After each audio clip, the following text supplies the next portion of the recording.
ನನ್ ಮಗನ್ ಮೇಲೆ ಏನ್ ಮೋಡಿ ಮಾಡಿದ್ಯಾ? ಮನೆ ಕೆಲ್ಸ ಎಲ್ಲ ಮಾಡಕ್ ಶುರು ಮಾಡಿದಾನೆ.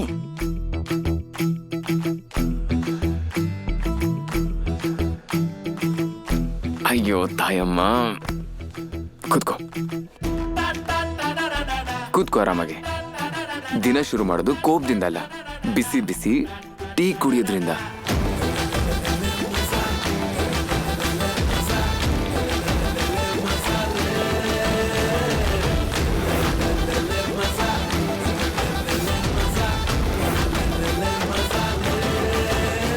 ಎಲ್ಲ ನಿಂತ್ಕೊಂಡು ಏನ್ ಮುಖ ನೋಡ್ತಾ ಇದೀರಾ? ಕೂತ್ಕೊಳ್ಳಿ, ಬಿಸಿ ಬಿಸಿ ಟೀ ತಗೊಂಡ್ ಬರ್ತೀನಿ ನಾನು, ಕುಡಿಯೋರಂತೆ.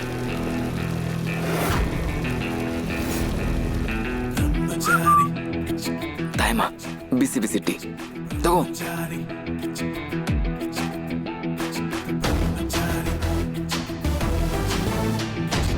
Thank you. ಪುರಾಣ ಟೀ. ಮೋನಿಕಾತ್ಗೆ ಟೀ ತಗೊಳ್ಳಿ ತಗೊಳ್ಳಿ.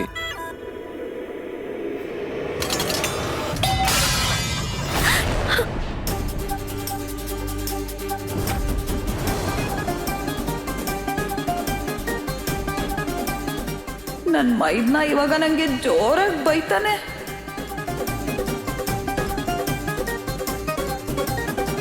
ನನ್ ಮೈದ ಇಷ್ಟು ಕಷ್ಟಪಟ್ಟು ಪೂರ್ತಿ ಮನೆ ಕ್ಲೀನ್ ಮಾಡಿದಾನೆ, ಆದ್ರೆ ನಾನು ಗಲೀಜ್ ಮಾಡಿಬಿಟ್ಟಿದ್ದೀನಿ. ಪಕ್ಕ ನನ್ ಮೇಲೆ ಕಿರ್ಚಾಡ್ತಾನೆ ಈಗ.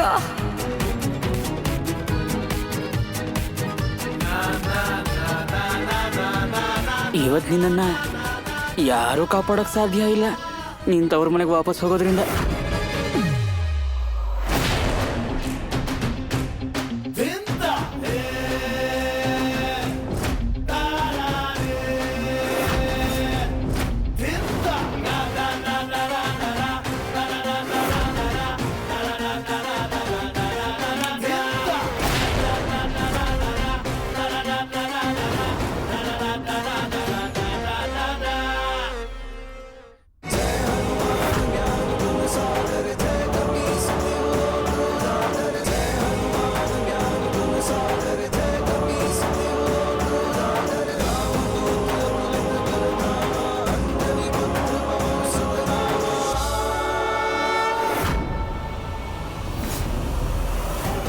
ನಾನು ಇಲ್ಲಿಂದ ಶಾಶ್ವತವಾಗಿ ಹೊರಟೋಗ್ತೀನಿ, ಆದ್ರೆ ನಂದೊಂದು ಕಂಡೀಷನ್. ನನಗೆ ನೀವು ಹೇಳೋ ಎಲ್ಲ ಷರತ್ತು ಓಕೆ ಇದೆ.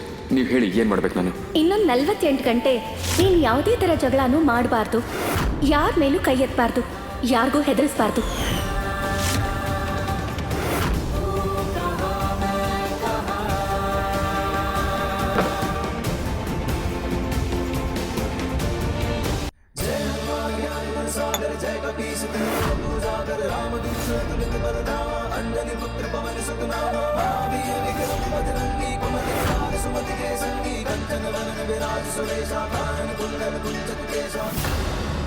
ಅಯ್ಯೋ ಶ್ರೀಕೃಷ್ಣ, ನನ್ ಕರ್ಮನೇ ಸರಿ ಇಲ್ಲ. ಈ ಪೂರನ್ ನೋಡಿದ್ರೆ ಅವನ್ ಹೆಂಡತಿ ಸೆರ್ಗಿಟ್ಕೊಂಡು ಅಲ್ಲಿ ಇಲ್ಲಿ ಓಡಾಡ್ತಿರ್ತಾನೆ. ಮತ್ ಇವನು ಕೆಲ್ಸ ಮಾಡದೇ ಇರೋಳು ಗುಲಾಮ್ ಆಗಿದ್ದಾನೆ. ಸೂರಜ್, ಸೂರಜ್, ಆಚೆ ಮಕ್ಕಳು ಬಂದಿದ್ದಾರೆ, ನೀನೇನಾದ್ರೂ ಕರ್ದ್ಯಾ? ಹಾ, ಕಾವ್ಯ ಕ್ಲೀನ್ ಮಾಡ್ಬಿಡು. ಹಾಗಾದ್ರೆ ಮಕ್ಕಳ, ಇವತ್ತಿನ ಕರಾಟೆ ಕ್ಲಾಸ್ಗೆ ಎಲ್ಲರೂ ರೆಡಿನಾ? ಎಸ್. ಗುಡ್. ಮೊದಲನೇದಾಗಿ ಆ್ಯಂಡ್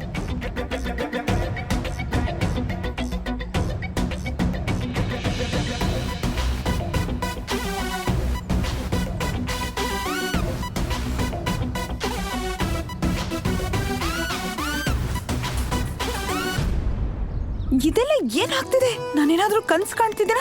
ನಾನಂತೂ ಎದ್ದಿದ್ದೀನಿ. ಹೊಸ ಆಟಗಳು ಶುರುವಾಗಿ ಕಣ್ಣಿಗೆ ಮಸಿ ಬಳಿತಿದ್ದಾನಷ್ಟೇ. ಇದು ಈ ಹುಡುಗಿದೇ ಪಿತೂರಿ ಇರ್ಬೇಕು. ಗುಡ್. ಕರಾಟೆ ಕಲಿಯೋದಕ್ಕೆ ಮೊದಲನೇದಾಗಿ ನಿಮ್ ದುಶ್ಮನ್ಗಳನ್ನ ಇಮ್ಯಾಜಿನ್ ಮಾಡ್ಕೋಬೇಕು. ಆ ದುಶ್ಮನ್ ನಿಮ್ ಟಿಫನ್ ಬಾಕ್ಸ್ ನ ನಿಮ್ಗೆ ಗೊತ್ತಿಲ್ಲದೆ ಖಾಲಿ ಮಾಡಿದಾನೆ. ಆ ದುಶ್ಮನ್ ಅವನು ವಿಕೆಟ್ ಹಿಂದೆ ನಿಂತ್ಕೊಂಡು ನಿಮ್ಗೆ ಬ್ಯಾಟಿಂಗ್ ಮಾಡೋದಕ್ಕೆ ಅವಕಾಶ ಕೊಡ್ತಾ ಇಲ್ಲ. ಆದ್ರೆ ಸಾಕು, ಇನ್ ಸಹಿಸ್ಕೊಳಕ್ಕಾಗಲ್ಲ. ಇನ್ ಮುಂದೆ ನಮ್ಗೆ ಈ ತರ ಚೀಟಿಂಗ್ ಮಾಡುವಂತ ದುಶ್ಮನ್ಸ್ನ ಹೇಗಾದ್ರೂ ಮಾಡಿ ಮಟ್ಟ ಹಾಕ್ಬೇಕು. ಕರಾಟೆಯಿಂದ ಅವ್ರನ್ನ ಸೋಲ್ಸೋಣ. ಬನ್ನಿ.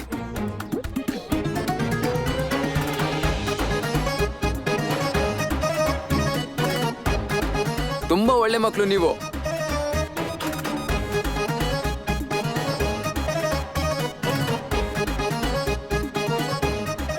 ನನ್ನನ್ನು ಮನೆಗೆ ಕಳಿಸೋದಕ್ಕೆ ಇಷ್ಟೊಂದು ಆತ್ರನ? ಸೂರಜ್ ಅಂತೂ ತನ್ನ ಕೋಪನ ಕಡಿಮೆ ಮಾಡ್ಕೊಂಡಿದ್ದಾನೆ.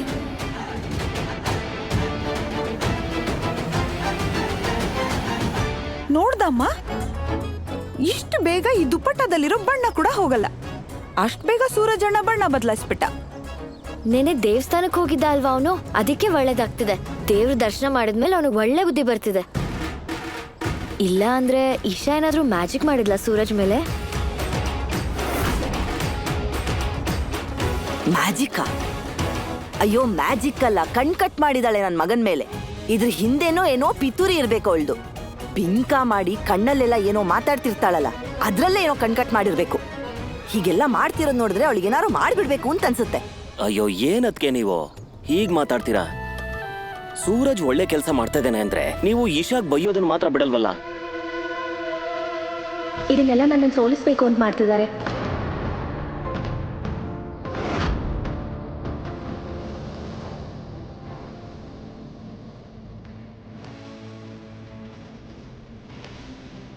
ಇನ್ನೊಂದು 48 ಗಂಟೆ ನೀನೊಬ್ಬ ಗೂಂಡ ಥರ ಅಲ್ಲ, ಒಬ್ಬ ಮಾಮೂಲಿ ಮನುಷ್ಯನ ಥರ ಬದುಕಬೇಕು. ನೀನು ಇದನ್ನು ಮಾಡಿ ತೋರಿಸಿದ್ರೆ ನಾನು ನಿಂಗೆ ಮಾಡ್ಕೊಡ್ತೀನಿ. 48 ಗಂಟೆ ಆದಮೇಲೆ ನನ್ನ ಮುಖಾನ್ ಕೂಡ ನಾನು ನಿನಗೆ ತೋರಿಸಲ್ಲ.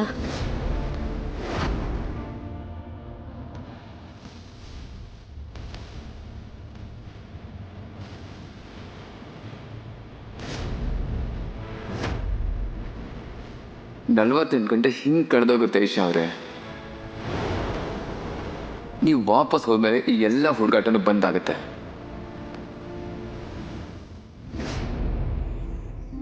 ನಿಧಾನ ನಿಧಾನ ನಿಧಾನ. ಸರಿ ಸರಿ ಸರಿ ನಮ್ಮ. ನನ್ಗೆ ಒಂದು ಮಾತಾಡ್ತಾ ಆಗ್ತಾ ಇಲ್ಲ ಪುಟ್ಟ. ನೀನು ಸೂರಜ್ ಜೊತೆಗೆ ಅದೇನ್ ಚಾಲೆಂಜ್ ಮಾಡಿದ್ಯಾ?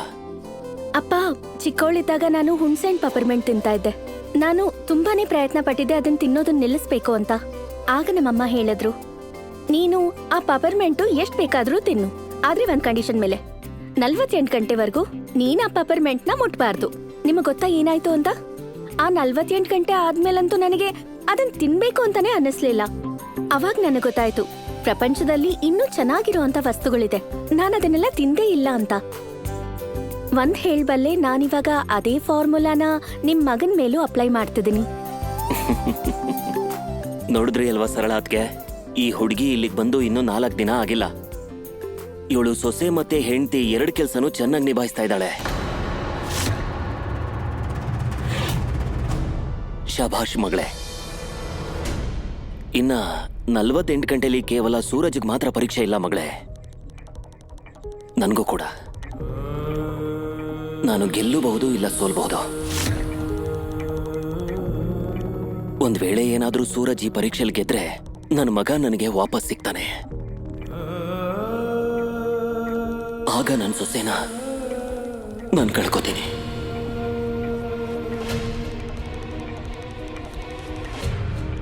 ಮಗಳೇ, ಆಗ ನೀನು ಇಲ್ಲಿಂದ ಹೋಗ್ಬೇಕಾಗತ್ತೆ.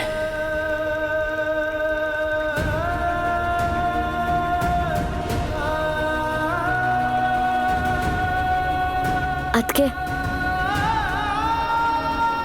ಸೂರಜ್ ಅಣ್ಣನೇ ಈ ಚಾಲೆಂಜ್ ಗೆಲ್ಲಿ ಅಂತ ನಾನು ವಿಶ್ ಮಾಡ್ತೀನಿ. ನಿಮ್ಮನ್ನ ವಾಪಸ್ ಕಳ್ಸೋಕ್ಕೋಸ್ಕರ ಅಲ್ಲ, ಆದ್ರೆ ಅಣ್ಣ ಏನಾದ್ರೂ ಗೆದ್ಬಿಟ್ರೆ ನಮ್ಮ ಹಳೆ ಸೂರಜ್ ಅಣ್ಣ ವಾಪಸ್ ಸಿಗ್ತಾನೆ.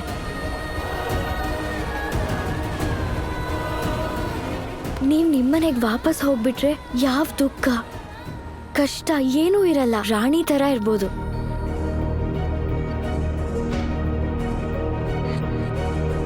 ಇದೇ ಇಬ್ರಿಗೂ ಸರಿ ಅನ್ಸುತ್ತೆ.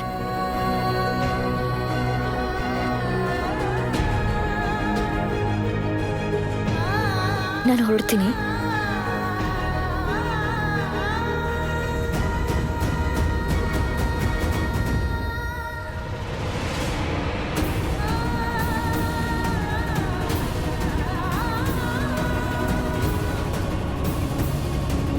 ನನ್ ಮಗ ರೌಡಿನೇ ಆಗಿರ್ಬೋದು, ಆದ್ರೆ ಮನ್ಸಿಂದ ತುಂಬಾ ಒಳ್ಳೆಯವನು. ಅದಕ್ಕೆ ಆ ತಲೆಹರಟೆ ಹುಡುಗಿ ಹತ್ರ ಚಾಲೆಂಜ್ ಮಾಡಿದಾನೆ. ಇದ್ರ ಹಿಂದೆ ಏನೋ ನಡೀತಾ ಇದೆ. ಪಿತೂರಿ ಬಗ್ಗೆ ಗೊತ್ತಿಲ್ಲ ಸರ್ಲಾ ಆಂಟಿ, ಆದ್ರೆ ಅವಳ್ಗೋಳೆ ಹಳ್ಳ ಅಂತೂ ತೋಡ್ಕೊಂಡಿದ್ದಾಳೆ ಗ್ಯಾರಂಟಿ. ಈಗ ಈಶಾ ಸೂರಜ್ ಕೊಟ್ಟಿರೋ ಕಂಡೀಷನ್ ನ ಪೂರ ಅಂತೂ ಮಾಡ್ತಾನೆ. ಆಗ ಈಶಾ ಶಾಶ್ವತವಾಗಿ ಈ ಮನೆ ಬಿಟ್ಟು ಹೋಗ್ಲೇಬೇಕಾಗತ್ತೆ.